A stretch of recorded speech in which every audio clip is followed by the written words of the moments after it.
AM 1460, the new WXBR. You are listening to the Metro South Morning Program. Peter Czymbor and Mike Paiva here with you on this Monday morning. Remember, you can follow along with our program on Twitter at PM in the AM Boston. Like us on Facebook, PM in the AM, the Metro South Morning Show.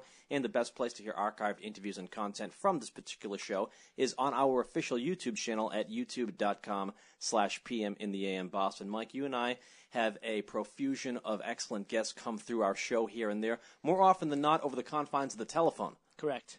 Not today, however. This morning, we are thankful. Joining us right now in studio from Stryper, we welcome Michael Sweet into the studio. Michael, welcome to Brockton. Guys, it's a pleasure to be here, and it's a little odd to be here in person, in the flesh, in a good way, but a little odd, because it is usually over the telephone, and I'm here. You've been doing a lot of radio phoners promoting your new album, No More Hell to Pay, and also a lot of in-studio radio appearances lately. Tell us about some of your experiences promoting this new Stryper album. The first Stryper album in how many years? Well, it's not so long. I mean, the last album prior to this, believe it or not, was called The Covering.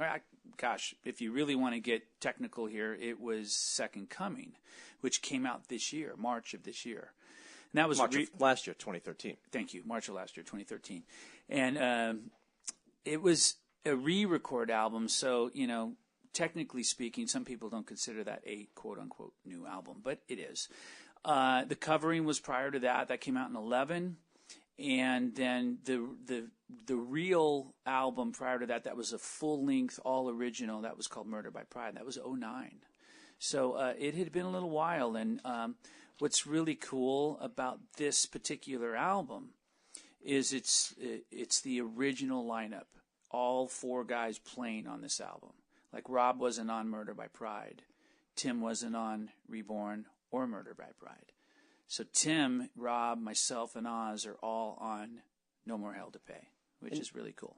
You guys all getting along, all gelling well, because it seems like a lot of bands from that era, the ones that still tour, you get 3 out of the 4 members in the band. You get 2 out of the 4 members in the band. Sometimes you get 1 out of the 4 original members in the band, and you don't even get the original singer. Yeah, no, that's true. I've gone to see bands, some of my favorite bands live, and, to be honest, I was a little let down because there was one case in particular where there was nobody original in the band, and I just kind of thought... How do they use the name? Well, I mean, one of the original members approved it and allowed it, but, I mean... It was just a little odd for me, but most of the people there didn't even have a clue.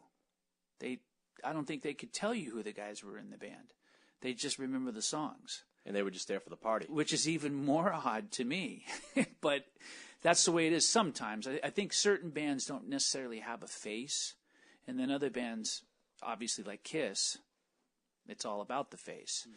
But man, I tell you, it's in terms of you ask how we're getting along, we're like any other band. I mean, we have our days where we get along great. We have our days where we don't get along so great. But the awesome thing about Stryper is we know how to communicate. Well, maybe not as good as we should at times, but I feel that our communication is far superior to a lot of bands that ultimately wind up breaking up because of lack of communication and not knowing how to.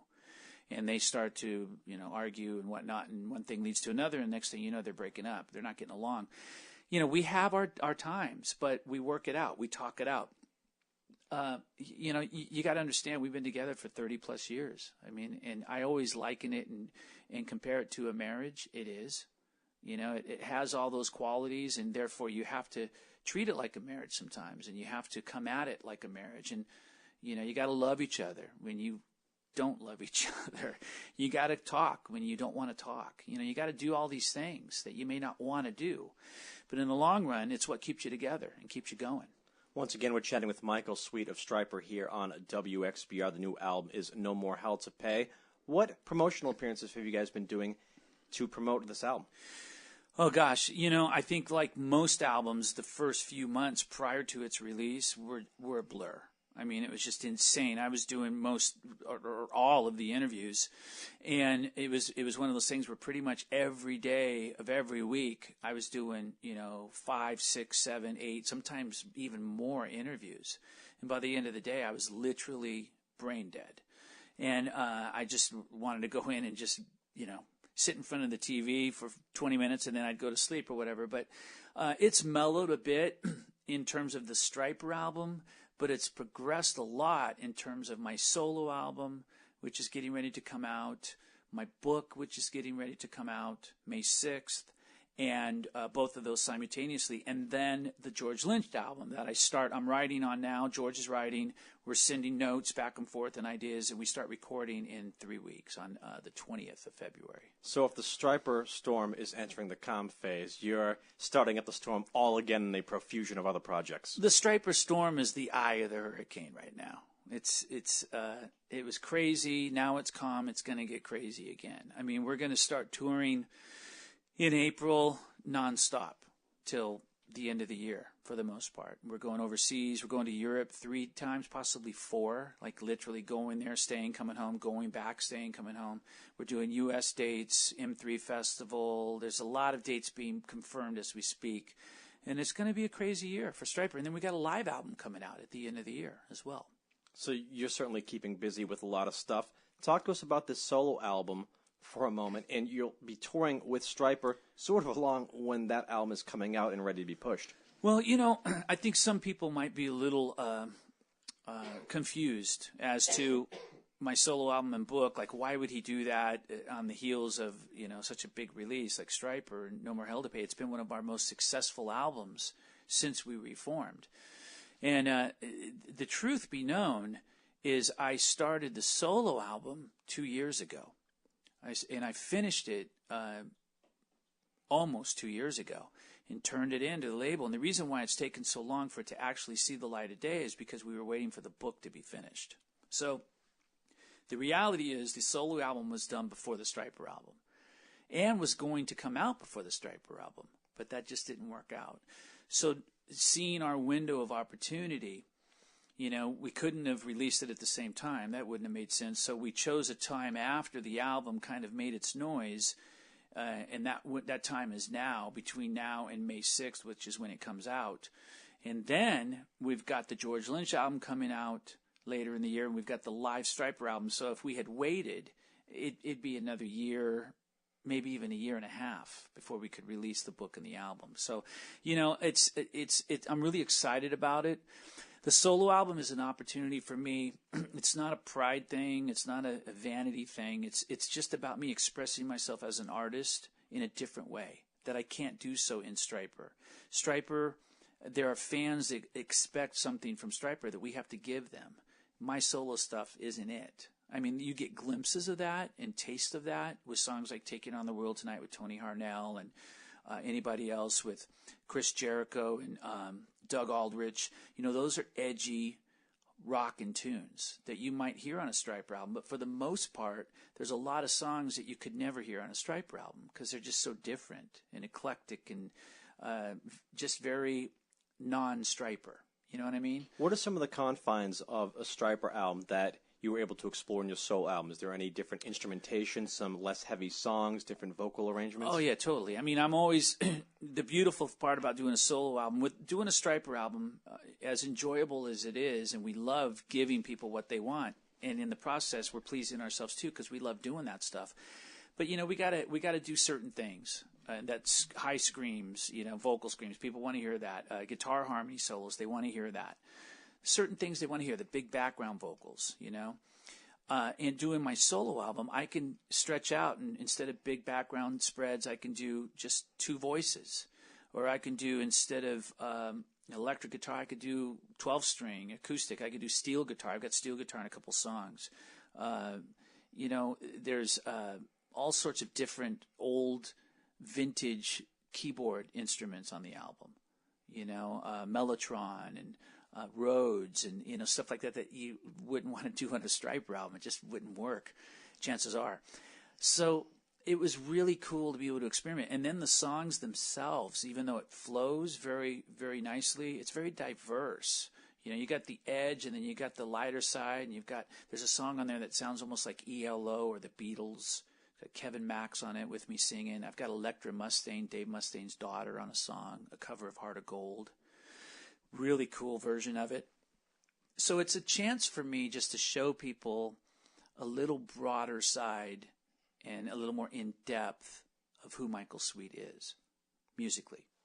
Once again, we're chatting with Michael Sweet here on WXBR, lead singer and guitarist for Stryper. Also has a solo album and a memoir coming out this spring. You mentioned that on your solo album you have some guest collaborators, and you mentioned one guest in particular that is unique. I don't think a lot of people know, or people are just finding out, that Chris Jericho, the professional wrestler, has actually become an accomplished rock and roll singer with his band Fozzy. And myself, like Mike, we grew up watching Chris Jericho on Monday Night Show and Monday Night Raw when we were kids. Mike has actually partaken in the world of professional wrestling. I don't know if you know about Mike's additional jobs outside of the realms of radio. But when Chris Jericho first started doing the rock and roll thing, it seemed like he was almost doing it as just part of the show and part of a comedy act. And they've slowly but surely he's become a legitimate rock and roll singer. It's true. I think the reason for that is because, first of all, he's a huge music fan, especially hard rock and metal fan. He has such a diverse taste of music, and historically speaking, he knows so much. Rivals Eddie Trunk probably in terms of, stump the trunk. I have a question that I could stump him on that I'm waiting until I go to a taping someday, but continue. But Jericho's the same way. He knows a lot about bands and respects and loves rock and metal. And that being said, too, I think he was always an aspiring singer, And you know what? He really has proven himself as a singer. He's actually a really good singer. And it might be hard for some people to take him serious because he's known as a wrestler and a TV personality and whatnot, and an author, book writer, whatnot. But he can sing. And I wanted to have him on a track to kind of show people that all the more and say, hey, Chris can sing, So it wasn't just about getting Chris Jericho on my song. It was also about, I wouldn't have had him on the song if he couldn't sing. And when he first started that band, it was a little bit gimmicky, but slowly but surely, they've been more of a serious act. And every now and then you hear the song, you go, wait a minute, that's Chris Jericho singing? Yeah. That's pretty damn good. Totally. It's really good. And the band is really good. Fozzy's, they're a great band. I mean, great players, really well produced and well written stuff. And they've built themselves, as a band over the past 3, 4, 5 years. And I've been really interested in seeing that and what they're doing. And I'm impressed. It's like, you guys are doing it, man. You're doing really well. And all the more to them. I applaud that. You have your memoir coming out this spring. In Jericho's biography, his autobiography, he actually wrote about what a profound influence the band Stryper had on him, not only from a music fan growing up, but also his own personal spirituality, I guess you could say, as he is a Christian. Yep. Do you get a lot of that from people who grew up listening to Stryper these days who have become successful in their own right? I do. And, sometimes it's expected and sometimes it's out of left field. I remember, I've told these stories before, but I'll say it again. I remember playing House of Blues, Chicago, looking out and seeing someone at the console bobbing their head to the music. Later on, finding out it was the drummer for Disturbed, who was a big fan and knew all the songs and lived in Chicago outskirts and came to the show. John Five, Caught a Bible, came to see us back in the early days. Caught a Bible still has it. Geordie White, Marilyn Manson, dressed up as a Stryper member when he was in school. It comes to our shows. I mean, it's just kind of crazy, humbling, and it's very surprising at the same time to see these guys, that you would not expect to be Stryper fans are. Now, we talked about this pretty in depth when we first had you on the program via the telephone a few months ago. Stryper, a Christian heavy metal band. Christianity and heavy metal don't always go hand in hand in a lot of people's eyes. But you just mentioned a lot of people that maybe are Christians, maybe are not. How often do you find there to be people who outright are not Christians or not religious or not spiritual that happen to be Stryper fans just because they enjoy the music? All the time. I mean, probably as much as the other way around. It's always incredibly shocking to, when I sit down with an atheist, that's somewhat surprising to see that they have every album in the Stryper catalog. They're huge fans. They can tell you every word to every song.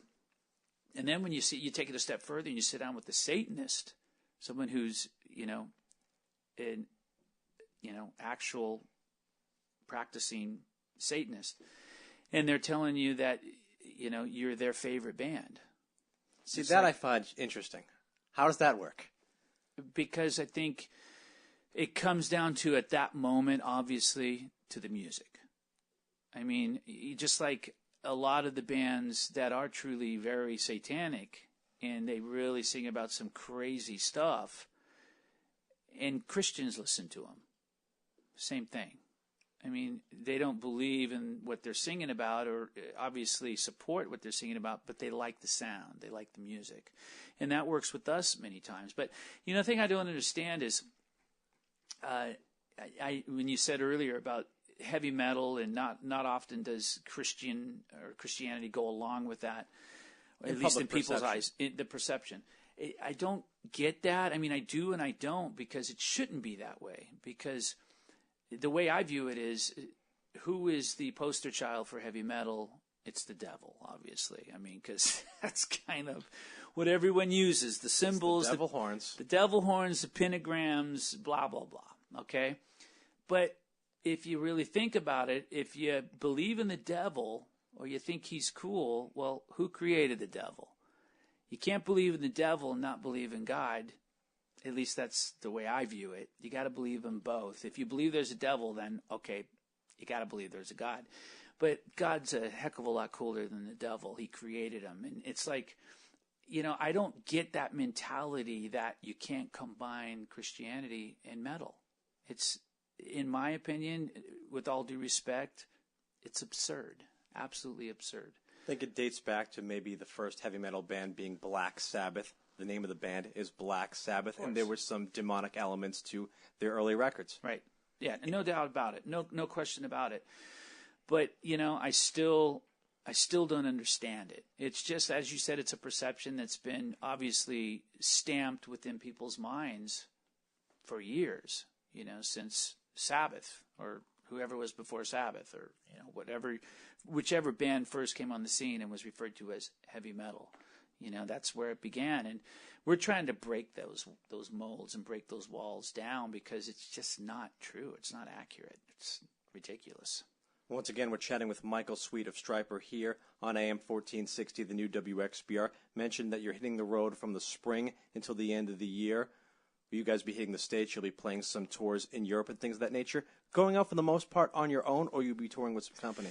We're touring with some company. Like, we're doing some shows with Queensryche. We're going to be doing a lot of shows. We're doing M3 with a bunch of bands. We're going over and doing a festival in Italy with the Night Ranger and Tesla, Hardline. Just tons of bands. So we do that sort of thing, but we'll do some shows on our own, headlining. We'll do shows with other bands. We'll do some shows opening. Stryper will really be touring heavily this year. As you're watching the Stryper website, you'll see more and more dates going up on it as we confirm them. And that's happening now. The agent, I just got off the phone with the agent on my way here. Some other dates going on. So it's going to be cool, man. We got a lot planned. What's the most unexpectedly cool show that Stryper has been a part of in your 3-decade-plus existence performing? Talking about the content of your music, performing with bands that might not agree with the content of your music, who might have fans that might not agree. Which one was unexpectedly a really great experience that you might not have thought so going in? Oh, definitely. I mean, without question, the one that jumps out instantly is a show that we did back in 1987. And we were actually, I'm sorry, it was earlier than that. It was actually 86, early 86. And we were getting ready to perform. We pulled up, it was in Holland, and we pull up in the van, and, we see the scene of guys being carried off on stretchers. And we're thinking, okay, what's going on here? Literally blood, and there goes a stretcher. 5 minutes later, there goes another stretcher. It's like, wow, what is going on? So as we get out of the van and get settled and go backstage, we can start to see that it's a show that we should never have been booked on.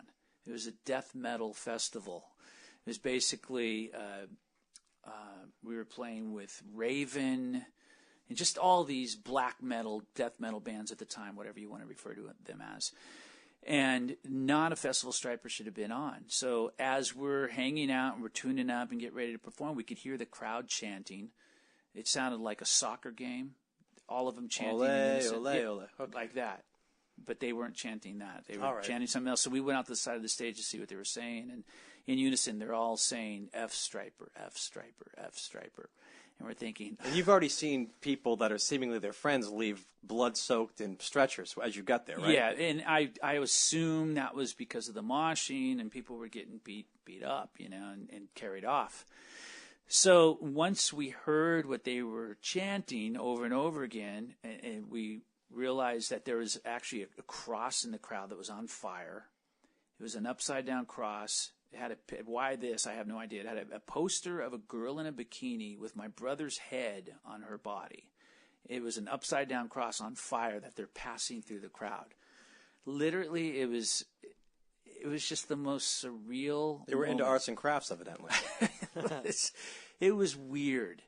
And the whole time we're there with our tour manager, obviously panic starts to set in. And we're thinking, oh my gosh, do we go? Do we just get in the van and leave? We decided to stay. And we cut the ballads from the set. We did all heavy songs. And after 3 or 4 songs, we won the whole crowd over. And it was really life-changing. Everyone came up to us after the show saying, we thought you guys were wimps. We thought you were this. We thought you were that. You guys were the best band of the day. You blew us away. It was seriously like hairs on the arm standing on end because the whole crowd was singing our songs by the end of the show. Not to disrespect any bands from that genre of music, but when that's all you're hearing for an entire festival, it's a lot of down tune, chugga chugga chugga, drop D tuning, heavy sounds throughout the entire day. You hear some harmonies with some heavy sounds mixed in here and there. It's got to be refreshing. Well, whatever it was, after 3 or 4 songs, and literally they were throwing bottles, chains, you name it at us. We had all this stuff coming up at us. It was crazy. And we just kept playing and playing, no talking in between songs, just trying to get through the set, But after 3 or 4 songs, we won them over. And it was so odd to see the crowd go from hating us to loving us. It was really a once-in-a-lifetime experience. And I think nobody knew what... I saw other bands standing on the side of the stage with their mouths open in shock. Nobody could explain what happened. It was crazy. Really was. We're chatting with Michael Sweet of Stryper here on WXBR. Do you mind sticking with us for another segment? Yeah, sure. That's Michael Sweet of Stryper joining us on WXBR. We'll step aside for a quick break. Mike Paiva is going to fill you in on some things happening. We'll be back with Michael Sweet after this. And we're back here on AM 1460, the new WXBR. Peter Czymbor and Mike Paiva here with you on the Metro South Morning Show, PM in the AM. Joined in studio by Michael Sweet of Stryper. Once again, Michael, thanks for sticking with us. Guys, thank you for having me. Michael, we were talking earlier on in the interview about bands that still exist without some of the original members, and we talked about how it's unique that Stryper will be touring from the springtime until the end of the year. They have a new album out, No More Hell to Pay, all of the original founding members. On the other side of the coin, you were actually the vocalist and a rhythm guitar player in the band Boston for a few years. Tell us how that came about and what that experience was like, because clearly you're not the original guy. I'm not, yeah, obviously. And I was always a fan, big inspiration to me, that first Boston album. When I heard it, changed my life, musically speaking. How that came about, it was really one of those things you just couldn't set up or make happen in the real world. My wife at the time, Kyle, was sick with cancer, and I was taking care of her, and just out of the blue, it was a very dark period for us, very difficult time, and just out of the blue, my manager received a phone call from Tom Scholl's wife, Kim, who asked me to be a part of what was supposed to be their last show because Brad Delp had just taken his life and committed suicide. And they were going to do this show. It was going to be their last. That's what they were calling it. And they asked me to come and sing. And it originally started out me just singing one song called Higher Power, I think it was, with B-side, not a song anyone would know, was a Boston song for the most part. And I got to be honest, on the phone, I was kind of like, oh, dang, man, I said, sure, I'll sing whatever you want me to sing. But I was thinking, oh, man, I wish he had asked me to sing More Than a Feeling So long story short, I was scheduled to be one of the singers. It was Mickey Thomas, Sammy Hagar, Ann Wilson. All these people were going to come and hang out and do this.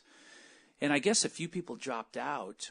And Tom, I was out mowing the lawn not long after that, and he gave me a call and said he went out and purchased some albums, heard me sing, had never heard me sing, was blown away, and wanted to open that door up for me to sing whatever I wanted to. So I wound up singing Peace of Mind, Rock and Roll Band, More Than a Feeling.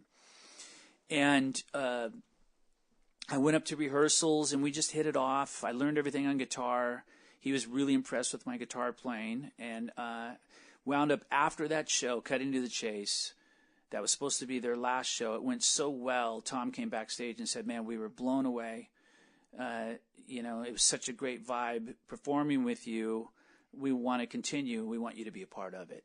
And I wound up going out and touring with them the following year, which was 2008. I did 55 cities. And I was in the band from late 2007 officially to 2011, late 11. And I left because I wanted to focus on Stryper and my own thing.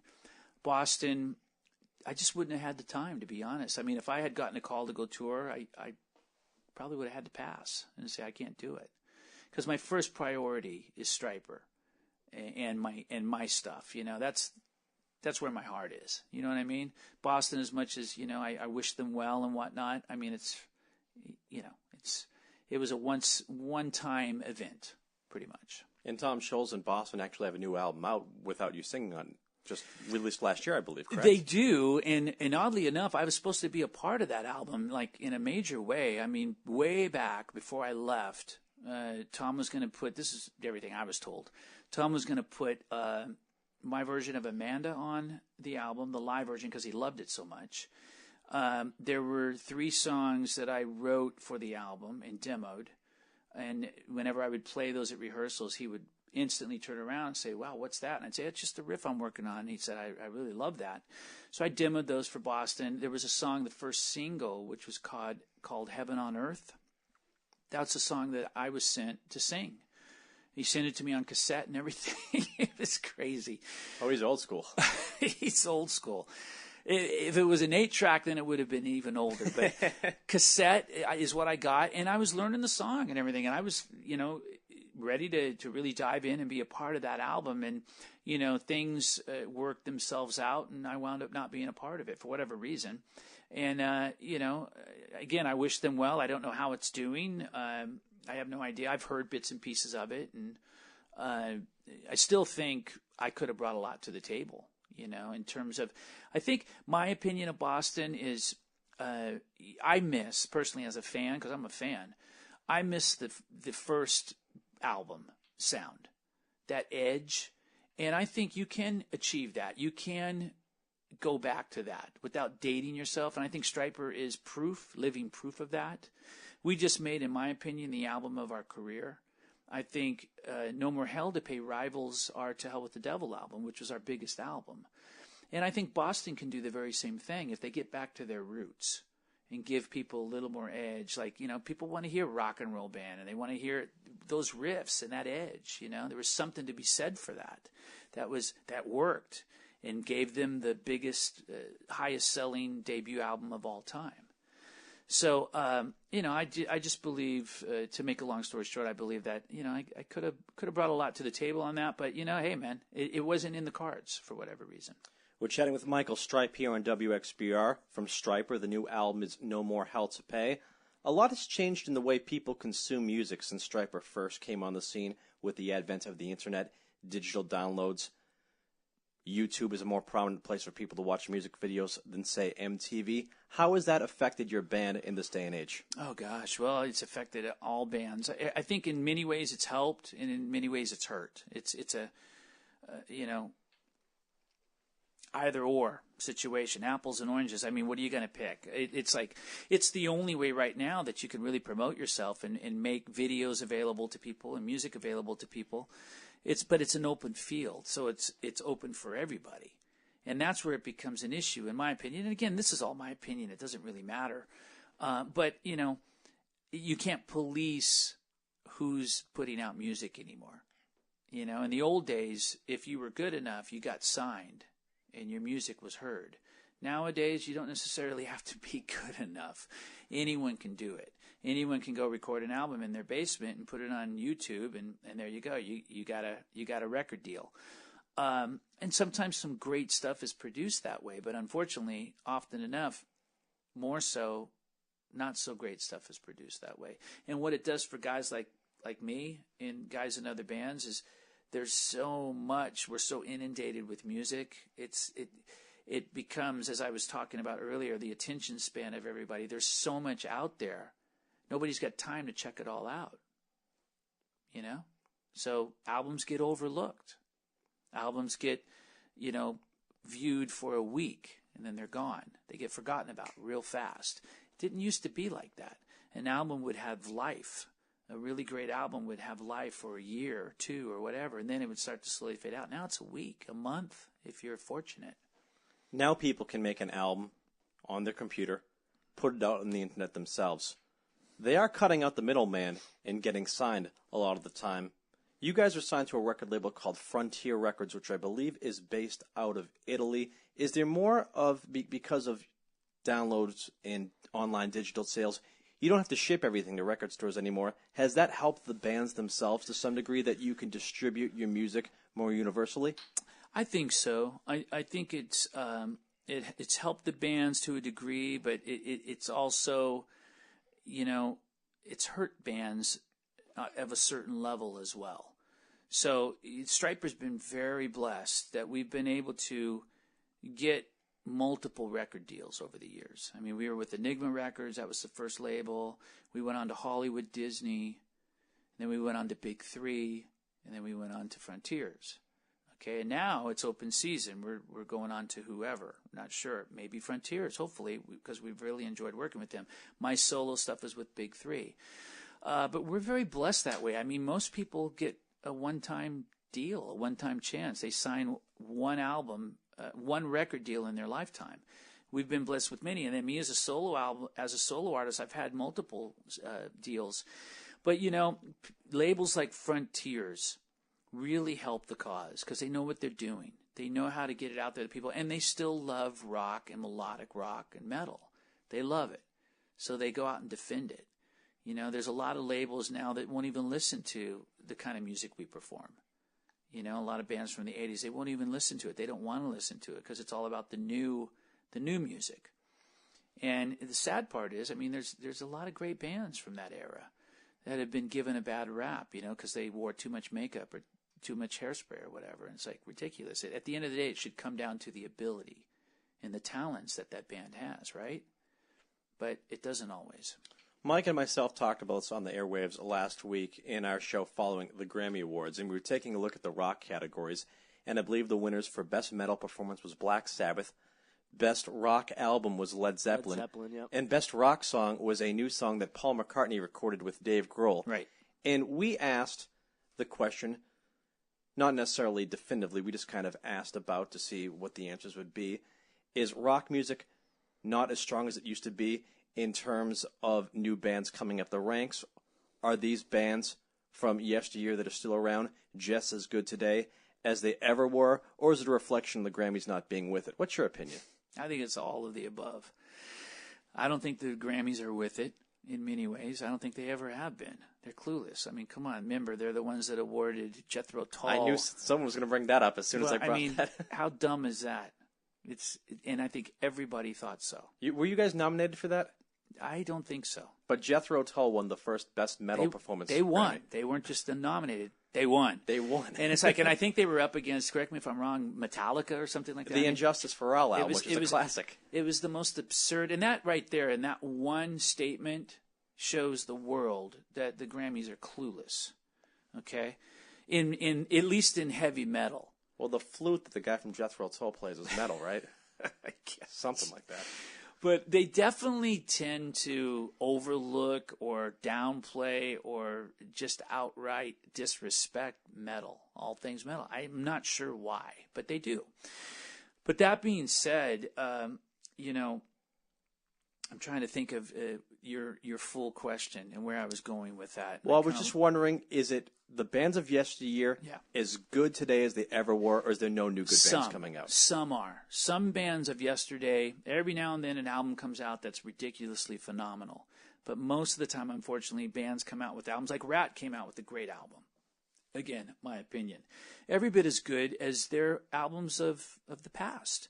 But a lot of other bands release albums or records, and you're thinking, ooh, wow, they shouldn't have released this because it's just But I think for whatever reason, it's all about like getting it out as quickly as you can on as low a budget as you have to work with. So therefore, the quality is compromised. It really is. Unlike it didn't used to be that way. In the past, It was all about quality. More budgets, more time, less being put out there, less competition. But now it's a different day. What new bands are out there that you like? Well, they wouldn't be considered new bands. If I'd have to say, like, new bands, when Muse first came out, I was blown away. Still love them. I think they're phenomenally talented. Bands that are comprised of older guys, more from my school, that are incredible players and bands. Black Country Communion, I love. Glenn Hughes is one of my all-time favorites. Joe Bonamassa is one of my favorite guitar players. Winery Dogs, I think, are amazing. They're not a new band. They are a new band, but they're guys that have been around for a long time. So, I love that kind of stuff that gives you, like Black Country Communion, you get that sense of classic. There's a certain vibe to it. But the guys can play like there's no tomorrow. It's ridiculously stupid good. And, you just don't find that in a lot of new bands nowadays. It's just not there. You're starting to hear a little bit more of it. In some of the heavy bands, Avenged Sevenfold, they're not new. They've been around for a while. But, there's guitar solos going on and whatnot. But still, it's not like the guitar solos you would hear in the 80s. You hear some of these guys, Reb Beach, Winger's got a new album coming out. You hear him play. You go back to 1989. You hear him play a solo. George Lynch, who I'm going to be working with, you hear him play a solo. Some of these guys from that era, nobody played like that. And nobody plays like that now.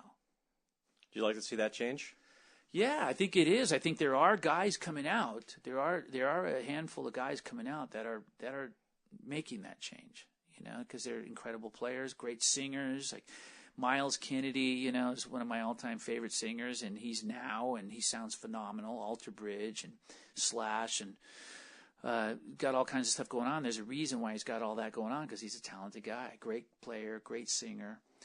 Those are the types of musicians that I'm instantly drawn to, and I go, wow, watch this guy. He's phenomenal.